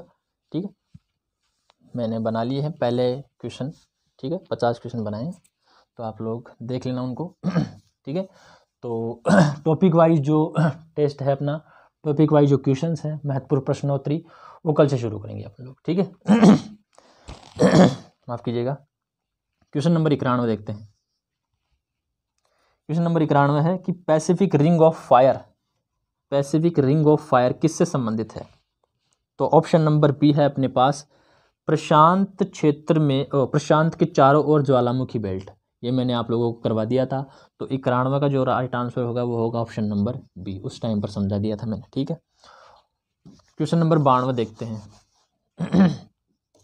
क्वेश्चन नंबर 92, क्वेश्चन नंबर 92 आप लोगों के सामने, निम्न में से कौन सी एक रोपण फसल नहीं है? रोपण फसल नहीं है। ठीक है, चावल भी रोपण फसल है, गन्ना भी रोपण फसल है, रबर एक टी प्लांटेशन है, मतलब रोपण फसल कह सकते हैं आप लोग। इसके अलावा जो गेहूं है, गेहूं वो एक रोपण फसल नहीं है। तो 92 का जो राइट आंसर होगा वो होगा option number D, right answer होगा। इससे क्वेश्चन पूछे जाते हैं 1 लाइनर। ठीक है, क्वेश्चन नंबर 93 देखते हैं, 93। क्वेश्चन नंबर 93 है दक्षिण गंगोत्री कहाँ पर है भाई? दक्षिण गंगोत्री, ये दक्षिण गंगोत्री है क्या? तो ये दक्षिण गंगोत्री जो है वो इंडिया का रिसर्च सेंटर है, और वो मिलता है अंटार्कटिका में। कहाँ पर मिलता है? अंटार्कटिका में मिलता है। ठीक है, महाद्वीपीय वितरण में आप लोग देख ही लेगा। ठीक है, ये बेसिक नॉलेज है। दक्षिण गंगोत्री कहाँ पर है? अंटार्कटिका में है। ठीक है, इसके अलावा एक है हिमाद्री, हिमाद्री रिसर्च सेंटर है, वो आप लोगों को मिलता है आर्कटिक में। कहाँ पर मिलता है? आर्कटिक। अंटार्कटिका दक्षिणी गोलार्ध में है, आर्कटिक उत्तरी गोलार्ध में है। ठीक है, हिमाद्री आर्कटिक में मिलता है, दक्षिण गंगोत्री अंटार्कटिका में मिलता है। तो 93 का जो राइट आंसर होगा वो होगा option number D, right answer होगा। ठीक है, क्वेश्चन नंबर 94 देखते हैं।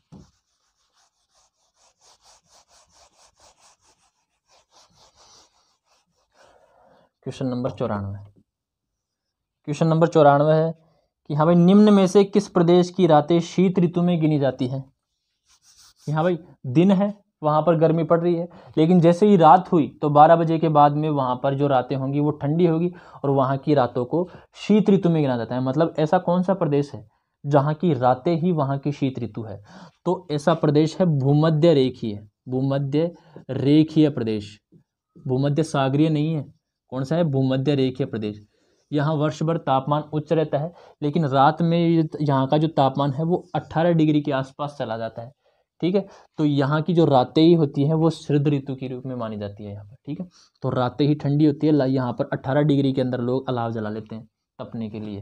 हाँ भाई, सर्दी पड़ रही है। ठीक है, तो भूमध्य रेखीय क्षेत्रों की जो रातें होती हैं वो ही शीत ऋतु मानी जाती है। तो 94 का जो राइट आंसर होगा option number B, right answer होगा। Question number 95, question number 95, question number 95 है भाई आप लोगों के सामने, एस्परांटो क्या है? एस्परांटो, एस्परांटो ये थोड़ा सिलेबस से बाहर क्वेश्चन है। ठीक है, लेकिन फिर भी आप लोग याद रखिएगा, ये आप लोगों को लैंग्वेजेस में जोड़कर, भाषाई जो है, भाषाई समुदाय या भाषाई समूह है, उसके सिलेबस में आप लोगों को जोड़ करके दे सकता है। तो एस्पेरांटो जो है वो राइट आंसर होगा ऑप्शन नंबर डी है, कि एस्पेरांटो विश्व भाषा के रूप में कार्य करने के लिए बनाई गई एक कृत्रिम भाषा है। तो एस्पेरांटो क्या है? एक कृत्रिम भाषा है भाई, कृत्रिम भाषा है। ठीक है, तो 95 का राइट आंसर होगा ऑप्शन नंबर डी। छोटे छोटे क्वेश्चन आएंगे आप। ठीक है, क्वेश्चन नंबर 96 देखते हैं, 96। ठीक है, 96 है UNEP, United Nations Environment Programme. ठीक है, यूनाइटेड नेशंस एनवायरनमेंट प्रोग्राम, इसका मुख्यालय पूछा गया है, तो इसका मुख्यालय मिलेगा आप लोगों को नैरोबी में। कहाँ पर मिलेगा? नैरोबी में मिलेगा। तो 96 का जो राइट आंसर होगा वो नैरोबी होगा, option number C right answer होगा। ठीक है, क्वेश्चन नंबर 97 देखते हैं। क्वेश्चन नंबर 97 है, क्वेश्चन नंबर 97 है कि निम्न में मिस्र को नील नदी का वरदान किसने कहा था? कौन से भूगोलवेत्ता ने कहा था? तो सब लोगों को पता है, आप लोगों को हेरोडोटस महोदय थे, इन्होंने नील नदी को मिस्र को नील नदी का गिफ्ट कहा था। तो option number A right answer होगा अपना 97 का। ठीक है, 98 देखते हैं, क्वेश्चन नंबर 98। क्वेश्चन नंबर 98 है भाई कि कालाहारी मरुस्थल किस प्रदेश में स्थित है? कौन सा मरुस्थल? कालाहारी मरुस्थल सब लोगों को पता है कहाँ पर है, अफ्रीका में है, लेकिन प्रदेश कौन सा है इसका? ऑप्शन 4 दे रखे हैं आप लोगों को, तो वो प्रदेश होगा बोत्सवाना। कौन सा प्रदेश होगा? बोत्सवाना प्रदेश होगा, ये सिलेबस में से है। ठीक है, आप लोग याद रखिएगा। तो 98 का जो राइट आंसर होगा वो होगा ऑप्शन नंबर ए। ठीक है, ऑप्शन नंबर ए ना, हाँ ठीक है। क्वेश्चन नंबर 99, 2 क्वेश्चन और बच रहे हैं। ठीक है, क्वेश्चन नंबर 99 है आप लोगों के सामने, निम्नलिखित देशों में से किस में फियोर्ड तट नहीं पाए जाते हैं? ये समझने वाली चीज़ है भाई, फियोर्ड तट, ये समझना भैया आप लोग। ठीक है, फियोर्ड तट आप लोगों के सिलेबस में है। ठीक है, याद रखिएगा। तो फियोर्ड तट कौन से देश में नहीं पाए जाते हैं? पहला देश कौन सा है? चिली। कौन सा देश है? चिली। पहले मैं बता देता हूँ फियोर्ड तट किससे निर्मित होते हैं। फियोर्ड तट निर्मित होते हैं समुद्री तटों पर। ठीक है, तट है इसका मतलब समुद्री तटों पर निर्मित होंगे। किससे निर्मित होंगे? ग्लेशियर से निर्मित होंगे, ग्लेशियर से, हिमानी से। ठीक है, ग्लेशियर से कटे छटे जो तट होंगे उन्हें क्या बोलते हैं? फियोर्ड तट बोलते हैं। तो चिली एक फ्रेगमेंटेड देश, सब लोगों को पता है, एलोंगेटेड फ्रेगमेंटेड। ठीक है, मतलब विश्व का सबसे लंबा देश और टुकड़ों में बटा हुआ, मतलब कहीं पर, यानी कि इसके अंदर लगभग ये कटा छटा है। इस किससे कटा छटा था? हिमानी ग्लेशियर से। ठीक है, तो ये नहीं हो सकता भैया। क्या पूछा है? फियोर्ड तट नहीं पाए जाते, तो चिली पर फियोर्ड तट पाए जाते हैं भाई। ठीक है, क्योंकि है। नेक्स्ट है कनाडा।